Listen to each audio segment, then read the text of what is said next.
브뤼셀의 겨울은 언제나처럼 침묵했습니다. 창밖으로 내리는 가랑비와 함께 EU 본부 건물 안에서는 수백 개의 키보드 소리만 들렸죠. 저는 리사 하워드, EU 외교안보국 고문으로 차기 EU 방위 전략 보고서를 준비하는 중이었습니다. 처음엔 그저 평범한 각주였어요. 페이지 하단에 작은 글씨로 1990년대 초 소련 붕괴 후 동유럽 국가들의 경제 재건 과정에서 한국이 과거 채무를 일방적으로 탕감이라는 문장이 눈에 들어왔습니다. 손가락으로 그 문장을 두드리며 생각했죠. 세계 경제사에서 중요한 순간이었을 텐데 왜 이렇게 작은 글씨로 숨겨져 있지? 저는 의아했습니다. 커피 한 잔을 들이키고 자료실로 향했어요. 불가리아, 폴란드, 헝가리 같은 동유럽 국가들의 경제 전환기 자료들을 꺼내보았죠. 그런데 이상하게도 상세 내용이나 분석 자료가 전무했습니다. 무슨 대가도 없이? 말이 안 돼. 저는 혼잣말을 했습니다. 외교는 제 인생이었고 20년 넘게 이 분야에서 일해왔어요. 무언가를 준다는 건 항상 무언가를 받기 위함이었죠. 특히 국가 간 관계에서는요. 파일을 덮고 컴퓨터로 돌아와 검색을 시작했습니다. 동유럽 채무 탕감, 한국 외교 정책, 냉전 이후 경제 원조 등 모든 키워드를 입력했어요. 하지만 결과는 실망스러웠습니다. 뭔가 놓치고 있는 게 분명해. 저는 메모를 시작했어요. 이젠 단순한 호기심이 아니었습니다. 외교관으로서의 직감이 움직이기 시작했죠. 이 작은 각주 하나가 큰 이야기를 품고 있다는 느낌이 강하게 들었어요. 그날 밤 사무실 창문에 빗방울이 부딪히는 소리를 들으며 저는 생각했습니다. 내가 아는 국제관계의 원칙에서 벗어난 행동이야. 왜 한국은 그런 선택을 했을까? 더 중요한 건 왜 아무도 이 이야기를 제대로 기록하지 않았을까? 궁금증은 점점 커졌고 저는 결심했어요. 이것은 그냥 넘길 수 없는 미스터리였습니다. 다음 날 아침 저는 상사에게 메일을 보냈습니다. 1990년대 한국-동유럽 관계에 관한 독자적 조사를 진행하고 싶습니다. 우리 보고서에 중요한 시사점이 있을 것으로 예상됩니다. 동의 답장이 오기까지는 30분도 걸리지 않았어요. 마치 그들도 이 숨겨진 이야기에 목마른 것처럼 말이죠. 서류 작업은 빠르게 진행되었습니다. 불가리아 소피아, 폴란드 바르샤바, 그리고 서울로의 출장이 일주일 내에 확정됐어요. 가방을 싸면서도 그 각주에 대한 생각이 머릿속을 떠나지 않았습니다. 보통의 외교 문서라면 이런 중요한 사항은 본문에, 그것도 굵은 글씨로 강조되어 있었을 텐데 말이죠. 출발 전날 밤 오래된 서류 상자에서 1990년대 초 EU아시아 관계 보고서를 찾아냈습니다. 페이지를 넘기다 문득 시선이 멈췄어요. 한국의 접근 방식은 주목할 만하다. 단 한 줄, 그리고 또 각주였습니다. 마치 누군가 의도적으로 이 이야기를 감추려 한 것 같았죠.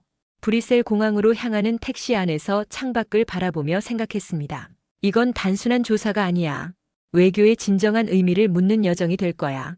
빗물이 창문을 타고 흘러내리는 모습이 마치 제가 찾아야 할 진실의 흐름처럼 보였어요. 소피아는 과거와 현재가 공존하는 도시였습니다. 소련 시대의 회색빛 건물들과 현대적인 유리 건물들이 어우러진 풍경이 인상적이었죠. 불가리아 재무부 건물 앞에 서서 잠시 망설였습니다. 이곳에서 과연 내가 찾는 답을 얻을 수 있을까? 예정된 인터뷰 상대는 1990년대 초 불가리아 재무부에서 근무했던 미알 페트로프였어요. 현재는 은퇴했지만 당시 대외 채무 협상을 담당했던 핵심 인물이었습니다. 그의 사무실은 소박했어요. 벽에 걸린 낡은 세계 지도가 시선을 끌었죠. 하워드 씨, 무엇이 궁금하신가요? 미알은 따뜻한 차 한 잔을 내밀며 물었습니다. 그의 눈에는 피로와 지혜가 공존했어요. 한국이 불가리아의 채무를 탕감해준 사건에 대해 알고 싶습니다. 어떻게 진행되었고 왜 그랬을까요? 저는 직접적으로 질문했어요. 미알의 표정이 묘하게 변했습니다. 놀라움과 감사함, 그리고 무언가 더 깊은 감정이 섞인 듯 했어요. 그는 잠시 창밖을 바라보더니 천천히 말을 이어갔습니다. 우린 그때 살아남는 것밖에 몰랐습니다. 소련이 무너지고 경제는 붕괴 직전이었죠. 서방에선 엄청난 조건을 달았어요. 구조조정, 민영화, 정치적 개혁. 하지만 한국만이 달랐습니다. 미할의 목소리가 미세하게 떨렸어요. 그들은 그냥 빚을 탕감해줬습니다. 조건이 없었어요. 우리 경제가 회복될 때까지 기다려달라는 말조차 없었죠. 그냥 잊어버리라고 했습니다. 저는 믿기지 않았어요. 그런 결정에는 반드시 이유가 있었을 텐데요. 경제적 이익이나 외교적 영향력 확대 같은. 미할은 쓴웃음을 지었습니다. 우리도 그렇게 생각했어요. 하지만 아무것도 요구하지 않았습니다. 심지어 이 사실을 공개적으로 알리지도 않았죠. 우리가 그들의 선의를 국제적으로 홍보해드리겠다고 했을 때 한국 외교관은 필요 없다고 했습니다. 이해할 수 없었죠. 저는 메모를 하면서도 머릿속이 복잡했습니다. 냉전 말기의 국제 정세에서 자본주의 국가가 공산권 국가에 무조건적인 원조를 제공한다는 건 상상하기 어려웠어요. 더구나 그 사실을 공개적으로 알리려 하지 않았다니. 다른 서방 국가들은 어땠나요? 저는 물었습니다. 미할의 눈빛이 어두워졌어요. 모두 조건을 걸었습니다. 그것도 아주 까다로운 조건들이었죠. 우리 경제, 정치 체제에 대한 전반적인 통제권을 요구했어요. 그들은 우리를 도와주는 게 아니라 우리를 사려고 했습니다. 사무실을 나오는 길에 미할은 제 손을 잡고 말했어요. 하워드 씨, 당신이 이 이야기에 관심을 가지는 이유가 궁금합니다. 지금은 그저 역사의 한 페이지일 뿐이죠. 외교의 본질을 찾고 있는지도 모릅니다. 제가 대답했어요. 왜 한국은 달랐을까요? 미할은 잠시 생각하더니 대답했습니다. 그들은 우리를 돈으로 보지 않았어요. 사람으로 봤죠. 빛보다 사람을 중요하게 여겼던 겁니다. 그의 말은 제 가슴에 깊이 박혔습니다. 호텔로 돌아오는 택시 안에서 창밖의 소피아 거리를 바라보며 생각했어요. 이 도시의 사람들은 알고 있을까? 그들이 걷는 거리, 그들이 일하는 건물, 그들의 일상이 어쩌면 한국의 조용한 선택 덕분에 가능했다는 사실을. 소피아의 밤하늘을 바라보며 생각했습니다. 저는 지금까지 외교를 힘과 이익의 게임으로만 보았어요. 하지만 여기 미할의 이야기 속에는 완전히 다른 외교의 모습이 있었죠. 그건 마치 인간성에 기반한 외교였습니다. 그리고 그것이 가능하다면 제가 알던 외교의 원칙들은 모두 재고해봐야 할지도 모르겠다는 생각이 들었어요. 서울에 도착한 날은 비가 내렸습니다. 불가리아의 따뜻한 햇살과는 달리 서울의 가을비는 차갑고 날카로웠죠. 국립기록원으로 향하는 택시 안에서 창밖을 바라보며 생각했습니다. 이 도시, 이 나라는 어떤 철학으로 그런 결정을 내렸을까? 국립기록원은 현대적인 건물이었어요. 유리와 강철이 어우러진 구조물이 한국의 현재를 상징하는 듯 했습니다. 안내 데스크에서 저는 영어로 제 목적을 설명했죠. 1990년대 초 동유럽 채무 탕감 관련 회의록을 보고 싶습니다. 담당 직원은 놀란 듯 했지만 곧 미소를 지으며 안내해 주었어요. 자료실로 들어가자 수많은 문서들이 질서정연하게 정리되어 있었습니다.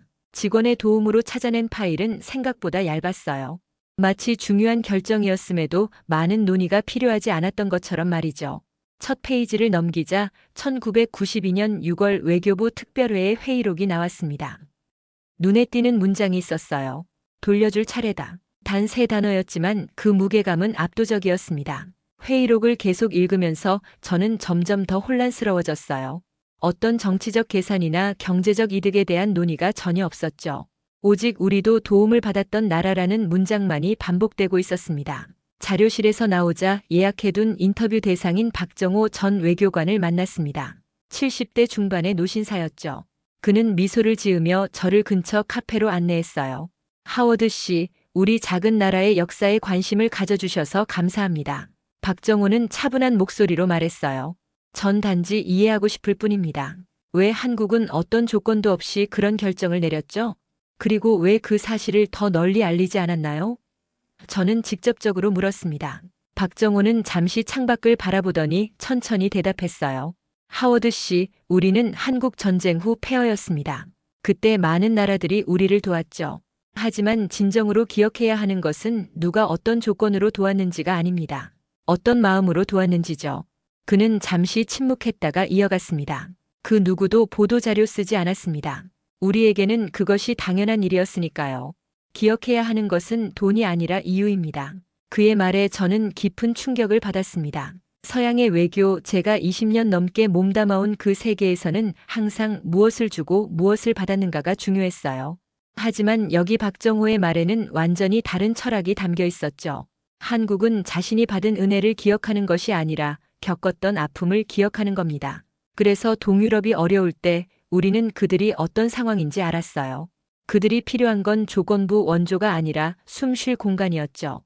카페를 나와 서울의 거리를 걸으며 저는 박정호의 말을 곱씹었습니다. 제가 지금까지 외교를 바라보던 시각이 너무 좁았던 건 아닐까? 숫자와 조약, 이익과 손실. 이면에 더 깊은 무언가가 있었던 건 아닐까? 호텔로 돌아와 창밖으로 서울의 밤 풍경을 바라보았습니다. 이 도시의 화려한 불빛들 뒤에는 깊은 역사와 철학이 숨어 있었어요. 그리고 그것은 제가 이해하던 외교의 개념을 완전히 뒤흔들고 있었죠. 노트북을 열고 지금까지의 발견들을 정리하기 시작했습니다. 작은 메모장에는 박정호의 말이 반복해서 쓰여 있었어요. 기억해야 하는 것은 돈이 아니라 이유입니다. 이 문장이 계속 제 마음속에 메아리 쳤습니다. 다음 날 아침 저는 한국 외교사료관을 방문했어요. 그곳에서 발견한 또 다른 문서에는 이런 구절이 있었습니다. 우리는 그들의 감사를 바라지 않는다. 다만 그들이 언젠가 다른 이들에게 같은 마음을 가질 수 있기를 바랄 뿐이다. 이 말에 제 눈시울이 뜨거워졌습니다. 이것은 외교가 아니었어요. 이건 인류애였습니다. 그리고 그것이 국가 간 관계의 기초가 될 수 있다는 사실은 저에게 커다란 충격으로 다가왔죠. 브뤼셀로 돌아온 저는 EU 보고서 작성에 몰두했습니다. 동유럽에서의 인터뷰와 서울에서 얻은 자료들이 새로운 관점을 제시했어요. 그런데 우연히 폴란드와 루마니아의 최근 한국 무기 도입 사례를 검토하게 되었습니다. 데이터를 분석하다 보니 이상한 패턴이 보였어요. 두 나라 모두 더 저렴하고 기술적으로 우수한 다른 국가의 제안을 제쳐두고 한국의 방산 장비를 선택했더군요. 이건 일반적인 무기 조달 결정과는 달랐습니다. 폴란드 국방부 연락처를 찾아 전화를 걸었어요. 다행히도 마레크 코발스키 장군과의 인터뷰가 성사되었죠. 화상 통화로 진행된 인터뷰에서 마레크 장군은 의외의 대답을 했습니다. 이건 기술이나 가격의 문제가 아닙니다. 우린 신뢰를 산 거죠. 마레크 장군의 표정은 진지했어요. 폴란드 사람들은 기억합니다. 1990년대 초 우리가 가장 어려울 때 한국이 어떻게 우리를 대했는지를요. 저는 놀랐습니다. 그게 지금의 무기 구매 결정에 영향을 미쳤다고요? 마레크는 고개를 끄덕였어요. 직접적이진 않지만 분명히 영향이 있었습니다. 우리는 파트너를 선택할 때 단순히 스펙과 가격만 보지 않아요. 위기 때 함께할 수 있는 신뢰할 만한 파트너를 원합니다. 한국은 그런 신뢰를 증명했죠. 마레크와의 대화 후 저는 루마니아의 사례도 조사했습니다. 놀랍게도 비슷한 이유로 한국의 방산 장비를 선택했더군요. 그들도 신뢰와 기억을 언급했어요. 자료를 정리하면서 생각했습니다. 30년 전 조용히 내려진 결정이 오늘날의 전략적 파트너십으로 이어진 거예요. 이건 단순한 외교적 성공 사례가 아니었습니다. 인류애에 기반한 접근이 실제로 장기적인 국익에도 부합할 수 있다는 증거였죠. 사무실 벽에 붙어있는 세계 지도를 바라보았어요. 작은 한반도가 유럽의 끝과 연결되어 있는 모습이 마치 새로운 의미로 다가왔습니다. 그건 단순한 지리적 거리가 아니라 가치와 철학의 연결이었죠. EU 방위 전략 보고서 초안을 작성하면서 저는 처음으로 신뢰 기반 협력 항목을 추가했습니다. 한국과 동유럽의 사례를 구체적으로 언급하면서 이런 접근이 가져올 수 있는 장기적 이점을 강조했어요. 보고서를 검토하던 동료 마르틴이 질문했습니다. 리사, 이 내용은 흥미롭지만 너무 이상적인 것 아닐까? 실제 외교는 이렇게 작동하지 않잖아. 저는 미소를 지었어요. 아니, 마르틴. 이미 이렇게 작동하고 있어. 우리가 몰랐을 뿐이야. 창밖으로 브뤼셀의 하늘을 바라보았습니다. 비가 그치고 맑은 하늘이 드러났어요. 마치 제 마음속의 안개가 걷히는 것처럼 말이죠. 지금까지의 외교 경력에서 저는 항상 균형, 이익, 전략적 우위를 중시했습니다. 하지만 이제 저는 새로운 관점을 가지게 되었어요. 외교는 계산기로 하는 게 아니라 기억으로 하는 것이었습니다. 과거의 아픔을 기억하고 그것을 통해 타인의 고통을 이해하며 조건 없이 도움의 손길을 내미는 것. 그것이 진정한 외교의 힘이었죠. 보고서를 마무리하면서 저는 그 작은 각주가 저를 어디로 이끌었는지 생각했습니다. 그것은 단순한 역사적 사실이 아니라 외교의 본질에 대한 깊은 성찰이었죠. 그리고 그 성찰은 이제 EU의 미래 전략에 영향을 미치려 하고 있었습니다. EU 외교안보국 회의실은 긴장감으로 가득했습니다. 저는 보고서 초안을 발표하고 있었고 특히 기업 기반 외교 항목에 대해 설명하는 중이었죠. 침묵 속에서 동료들의 표정을 살폈습니다. 의구심, 호기심 그리고 약간의 불편함이 역력했어요. 이 접근법은 한국이 동유럽 국가들과의 관계에서 보여준 사례를 기반으로 합니다. 그들은 자신들이 겪은 고통을 기억함으로써 다른 이들의 고통을 이해했고 그에 따라 행동했습니다. 발표가 끝나자 첫 질문이 날아왔어요. 장 리크 부국장이었습니다. 리사, 당신의 연구는 흥미롭지만 이건 너무 감성적인 외교가 아닌가요? 이유는 실용주의에 기반한 접근이 필요합니다. 저는 깊게 숨을 들이마셨습니다. 예상했던 반응이었죠. 장 위크, 이건 감성적인 외교가 아닙니다.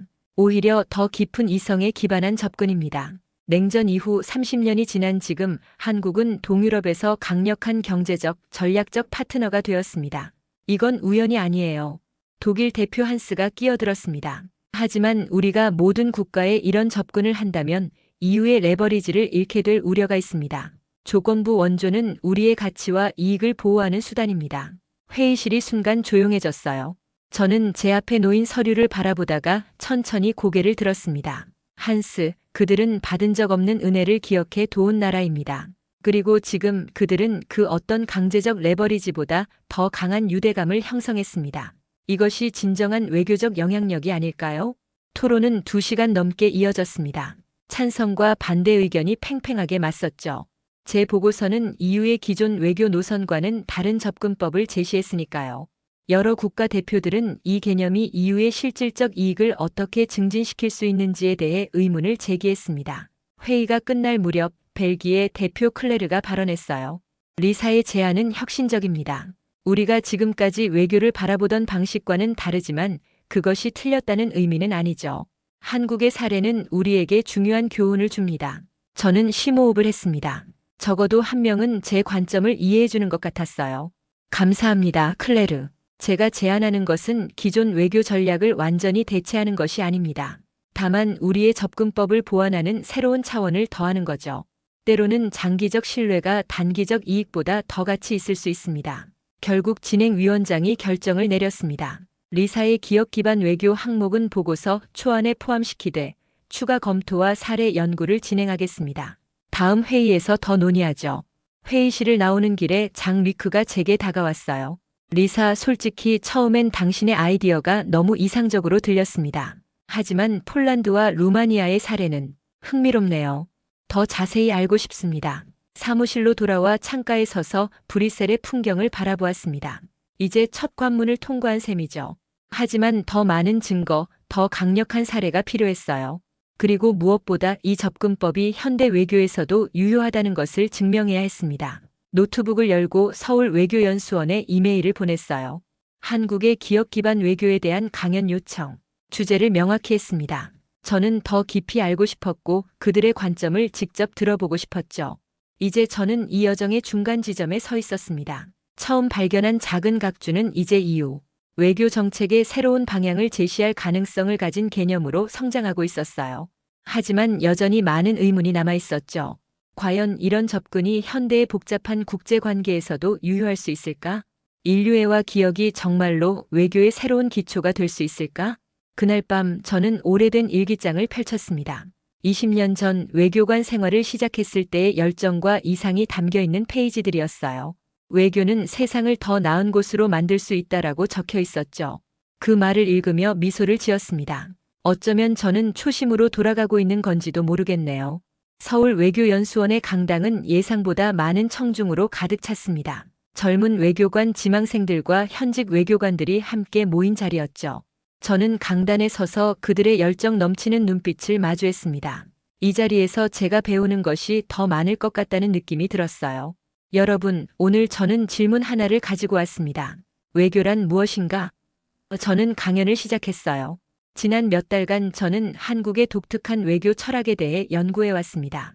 특히 1990년대 초 동유럽 국가들에 대한 한국의 접근법이 저에게 깊은 인상을 주었죠. 청중 속에서 미소가 번졌습니다. 아마도 그들 중 많은 이들이 이 이야기를 알고 있었겠죠. 하지만 대부분의 젊은 외교관들은 약간 의아한 표정이었어요. 그들도 이 역사의 일부를 모르는 것 같았습니다.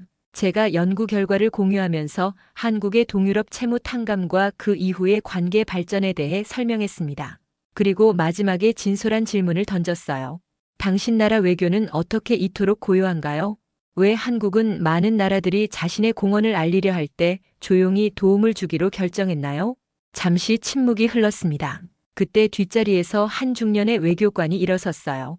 하워드 씨, 그 질문에 답하기 전에 우리가 한 가지 물어봐도 될까요?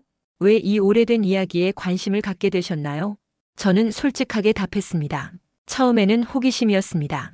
외교 문서의 작은 각주가 제 눈에 띄었고 그것이 일반적인 외교 원칙과 달랐기 때문이죠. 하지만 지금은 외교의 본질에 대한 탐구가 되었습니다. 저는 외교가 단순한 이익의 교환이 아닌 더 깊은 무언가일 수 있다는 가능성을 보았어요.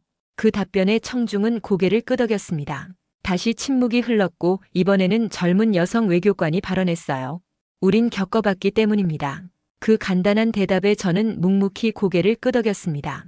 그 말 속에는 깊은 역사적 맥락이 담겨 있었어요. 한국은 외부의 도움으로 폐허에서 일어선 나라였고 그 과정에서 배운 교훈을 잊지 않았던 거죠. 강연 후 이어진 대화에서 저는 더 많은 이야기를 들을 수 있었습니다. 한국의 젊은 외교관들은 과거의 고통을 기억하는 것이 오늘의 정책에 어떤 영향을 미치는지 그리고 어떻게 그것이 세대를 넘어 전승되는지 설명해 주었어요. 우리는 외교를 통해 세계에 한국의 힘을 보여주려는 것이 아닙니다. 한 젊은 외교관이 말했어요. 우리는 그저 우리가 받았던 것을 돌려주고 있을 뿐이죠. 그리고 그 과정에서 우리만의 방식으로 세계에 기여하고 있습니다.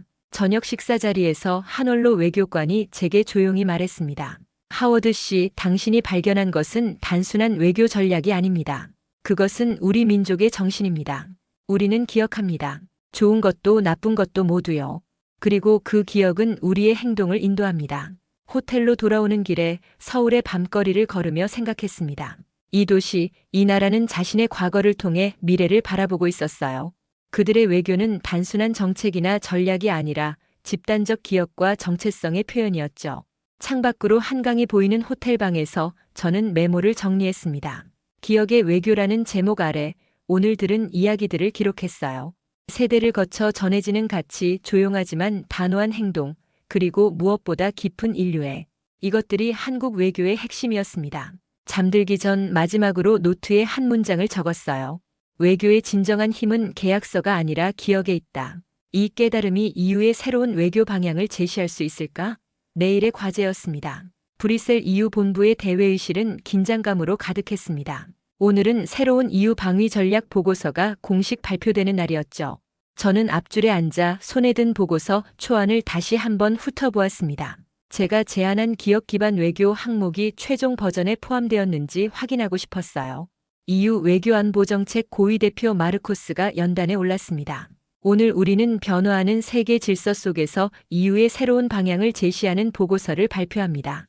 특히 주목할 만한 부분은 기업 기반 외교 개념의 도입입니다. 이는 우리의 외교적 접근에 새로운 차원을 더할 것입니다. 저는 숨을 들이마셨습니다. 그들이 받아들였네요. 저의 연구, 저의 여정이 실제 정책 변화로 이어진 거죠. 마르코스는 계속해서 한국과 동유럽 외교 사례를 구체적으로 언급했습니다. 이제 그것은 단순한 역사적 일화가 아니라 미래 EU 외교의 모범 사례가 되었어요. 우리는 과거로부터 배워야 합니다.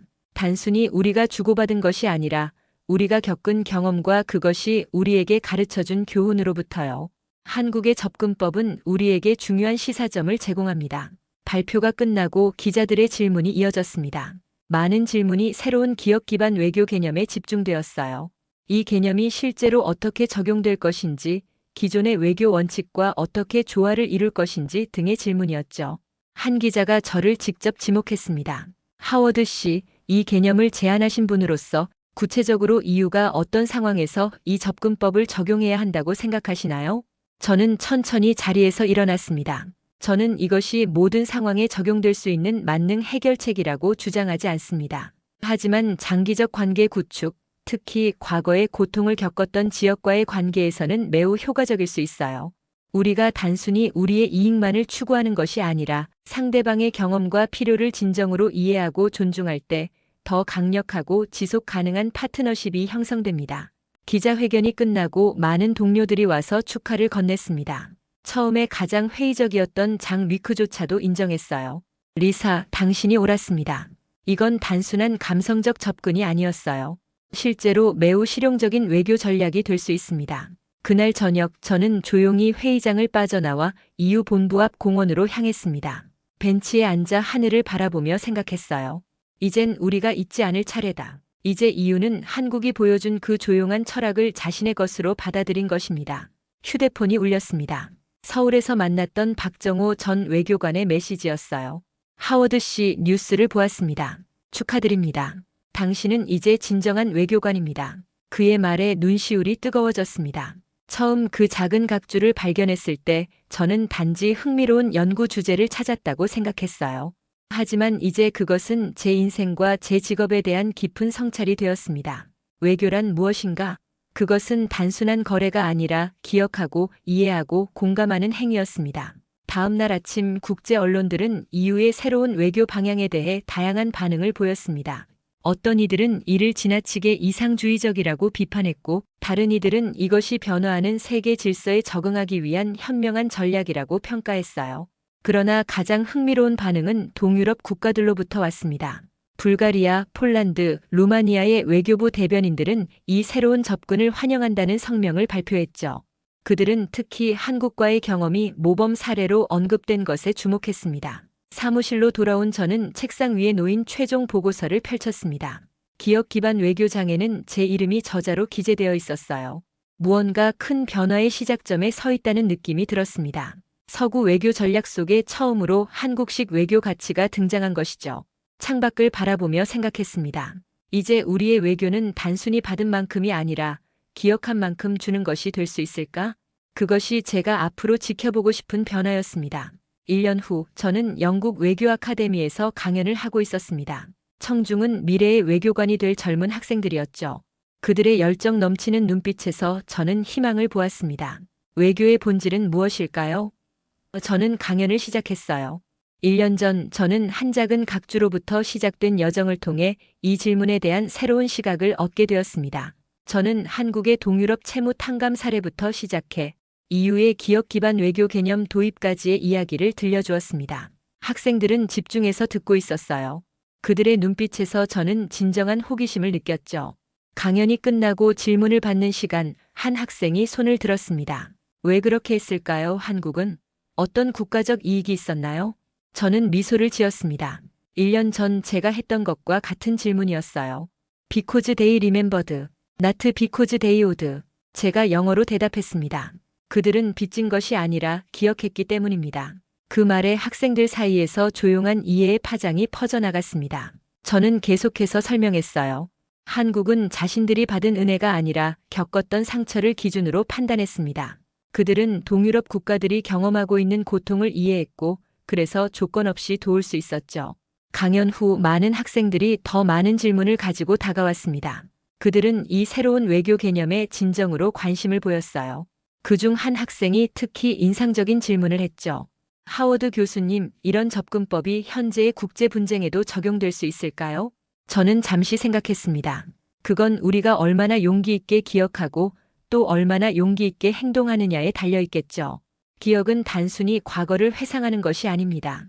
그것은 그 경험으로부터 배우고 그것을 현재의 행동으로 연결하는 것이에요. 런던의 어느 카페에서 저는 다음 책을 위한 메모를 정리하고 있었습니다. 기억의 외교 한국에서 배우는 새로운 국제관계의 원칙 제목을 적으며 미소 지었어요. 1년 전 작은 각주에서 시작된 여정이 이제 한 권의 책이 되어가고 있었습니다. 창밖으로 런던의 비 내리는 거리를 바라보며 생각했습니다. 세계는 여전히 많은 갈등과 도전에 직면해 있었죠. 하지만 이제 저에게는 새로운 관점이 있었습니다.